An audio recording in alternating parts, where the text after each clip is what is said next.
Luke has just previously awoken from within Becca Rain's mind. He quickly exited his apartment, seeing that the shadows are now multiplying at a much more rapid pace. He calls out within his mind for anyone who will answer. So as Luke is looking out from his apartment hallway through a window as to what is happening outside, he starts just thinking, I can't help with this. Everything I do will only hurt the people I'd be trying to help. And so he'll remember what happened to Harvey at the end of that mental escapade. How his connection to that mind man allowed him to seemingly shrug off something that shouldn't be able to be shrugged off. And given the fact that he's thinking, there are entities out there, and surely at this point, one of them's listening. And so, in his mind, he screams out into the void, can somebody help me? I know you're out there. I know somebody's listening. Please, I want to make a deal with you. There has to be something I can. There is one listening who is already keeping an eye on the situation. One you may not like at first, but we'll see how that goes. As mentally, the darkness, where does Luke appear? Well, first, before he appears, I would like to say one thing. Okay. Be careful what you wish for, boy.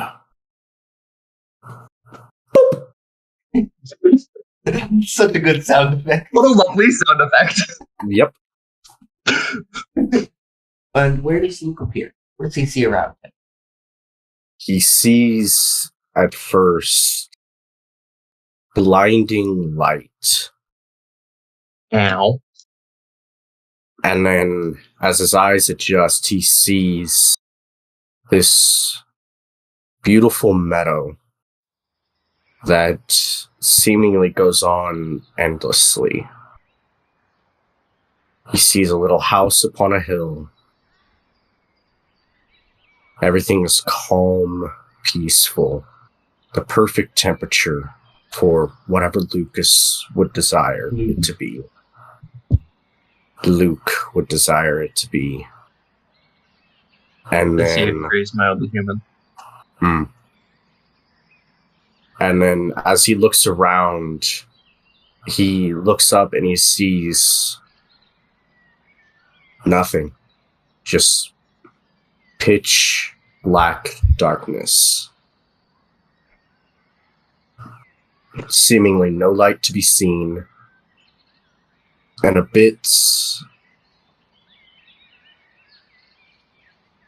weird how there would be some type of light in this void. Well, boy, you called. Do I have the pleasure of knowing who I'm speaking to? Look around, boy. You're clever enough to figure that out.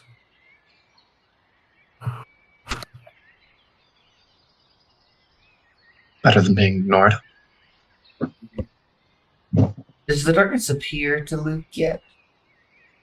Yes. He'll appear at first as like just a distant figure. And then every time Luke blinks, he'll be just that much closer. Until finally he's maybe 10 feet away from him. And what does the darkness look like? The darkness at first looks formless.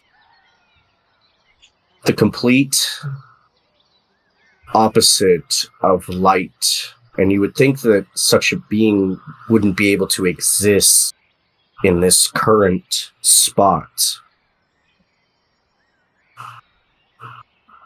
But somehow everything seems to be even happier as he appears, as he seems to be walking, teleporting, and striding across the land.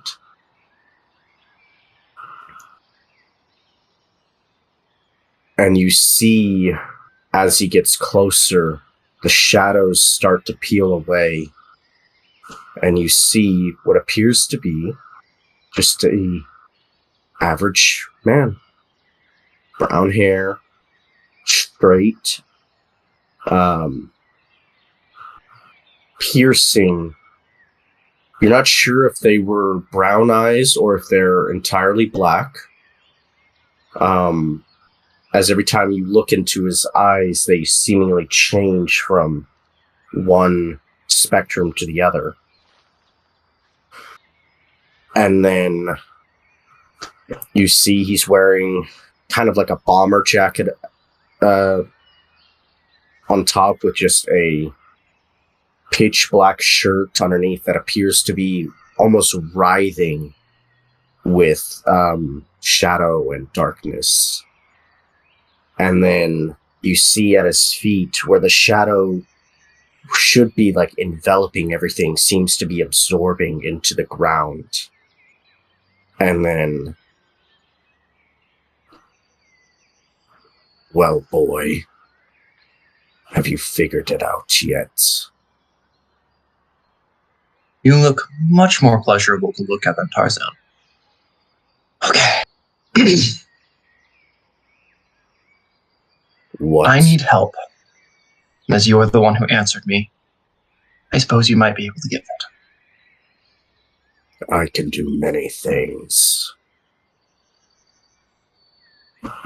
I'm sure you understand this world. In many worlds? I don't know. But there are things that cannot be touched without some sort of force's power. So the basis of what I'm wanting is I want you to lend me some power.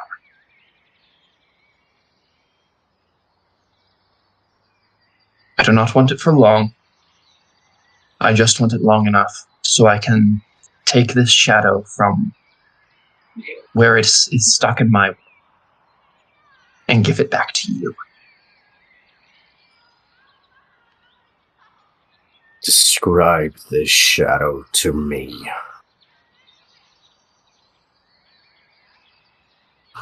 This shadow, from what I have known, is a follower of yours that tried to break away. What remains now is the pieces of him that doesn't want to leave. He calls himself Abyss, or the Heretic, a lot of things. I call him Tarzan, because that's what he looks like. You named my son. No, it's a nickname because he is endlessly confusing. Well, those that do not understand the darkness often find that to be true. I would like to point out Count me among the ones who Luke. really don't understand. I would like to point out something to Luke.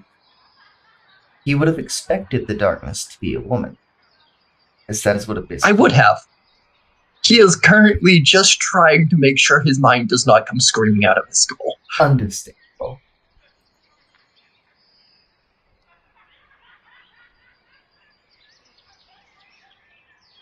Let me explain. Would you be willing to help me?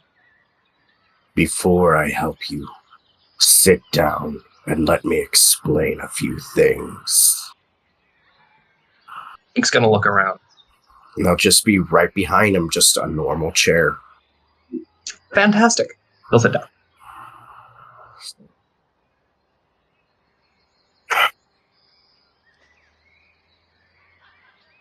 And the darkness will just begin walking just away and back around you and just seemingly studying you for a few seconds.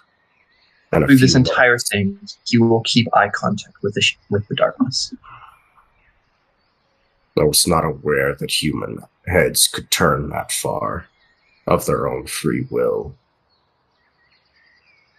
You'd be surprised what someone willing to go through extreme lengths will do. I see. The Heretic and the Abyss are one, and yet they are two.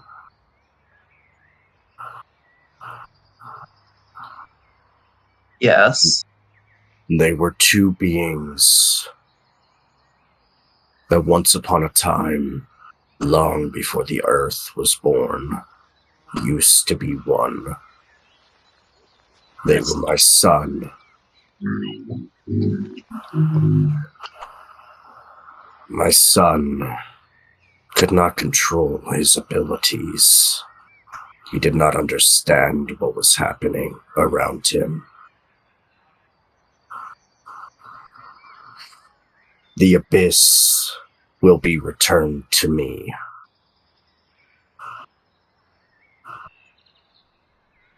That is my condition. And the You Heretic? will help subdue them.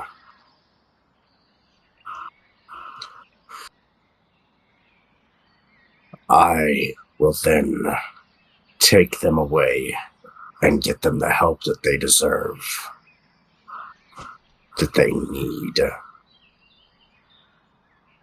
And he'll wave his hand, and you'll see the darkness seemingly fold in and on itself to where eventually you see some sort of bridge between, some sort of break in almost reality where darkness and light begin to become one, as impossible as that seems. And you see what looks to be almost a cage appear. This was where the Abyss lived. The Heretic broke him out.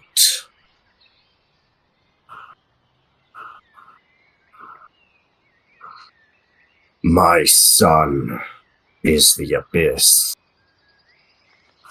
The Heretic is just that.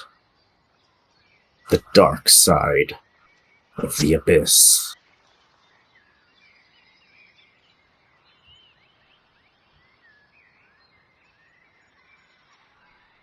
I do not wish harm upon my son,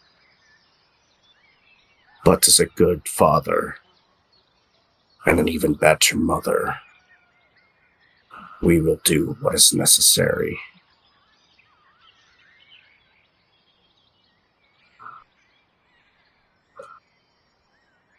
I will give you an ability, one that will allow you to harm spectral, intangible beings. In return, you will subdue the Heretic, and you will do my bidding. If I call upon you. And then, as you're getting ready to say something, he'll appear right in front of you, like right in front of you. Pray that I don't. The darkness is forgiving, but we are harsh. We will do what it is necessary.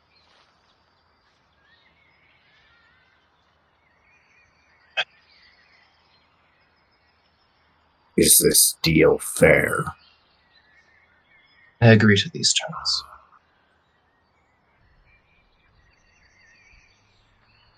You shouldn't. Shouldn't do a lot of things. And chains will appear all around you, lancing upon your arms, around your throat and your chest and your legs, tightening to the point of where it seems like they're going to break your arms, your limbs, and everything. Now, go home. Do as I have asked. Discover your abilities. And he'll flick you in the head. And what you should feel like just a normal, ordinary flick feels so overwhelmingly powerful. You feel as if your soul separates from your body for a brief second and then slams back into you with an unearthly powerful force. Did you enjoy that? I don't enjoy much that I have to. You are strange. I have been told that a lot.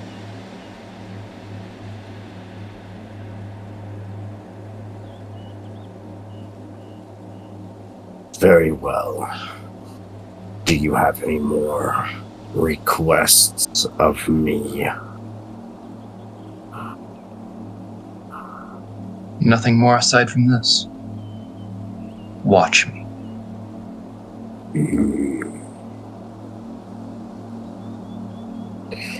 I will tell you this. The Abyss is a gentle soul. It seemed that way. Your abilities will bring that out of him.